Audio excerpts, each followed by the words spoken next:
la pièce part d'un constat bien documenté par les sociolinguistes selon lequel les Acadiens ont toujours eu l'impression de parler le pire français au monde. Qu'est-ce que ça veut dire, Je ça? dirais pas les Acadiens, mais les Acadiens du sud-est du Nouveau-Brunswick. Bon, C'est très bien c'est très documenté. précis, Mais c'est ça. très précis, Oui. oui, mais c'est parce qu'il y a 150 ans de médias en Acadie, depuis le Moniteur acadien, un peu plus. Puis ça a été très bien documenté. Entre 1867 et 1967, c'était toujours la région sur laquelle on se rabattait, comme quoi c'était les pires locuteurs, c'était les pires personnes pour parler, les pires personnes pour écrire. Puis ça laisse des traces.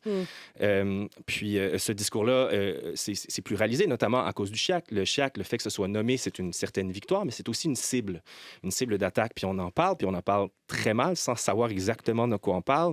On limite, souvent, on s'en moque. C'est-à-dire que lorsqu'on en parle, c'est pour s'en moquer, c'est pour faire cute, c'est pour le parodiser. Puis tout ça peut exister, mais délégitimise une identité. Parce qu'à la base, c'est quoi le CHIAC? C'était des francophones qui se retrouvaient dans un milieu anglophone à devoir parler anglais, puis ça a été la langue de résistance pour avoir l'air de parler anglais, mais continuer de parler français. Ça a changé de génération en génération, de ville en village, de personne en personne. Il n'y a pas un CHIAC, il y en a plusieurs, mais ça, c'est la langue populaire avec laquelle Bianca et moi, qui avons grandi à 25 minutes de distance, mais elle dans un contexte plus rural, moi plus urbain, banlieusard, là, Dieppe, les avis sont partagés, puis je les respecte autant l'un que l'autre et je les aime, mais on a vécu avec cette perception-là. Elle se faisait dire littéralement, vous avez la réputation d'être les pires francophones, les pires en français de la province. Donc, elle se faisait dire ça à l'école.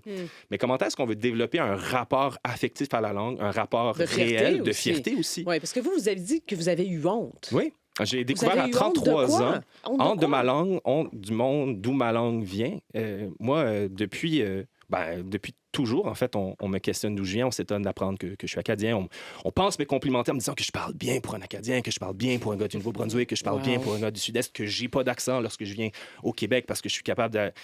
Puis, comme si j'existais pas, ou comme si je suis mieux que de là d'où je viens. Puis, je suis super capable de varier ma façon de parler.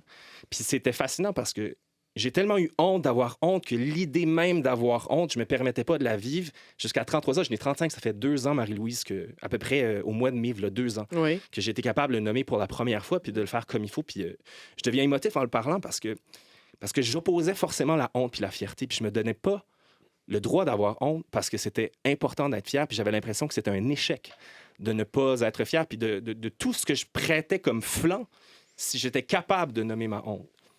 Parce que nommer la honte ou de dire que j'avais honte de ma langue dans le contexte d'où je viens, c'est prêter raison à tous ceux qui la délégitimisent au quotidien. C'est vrai.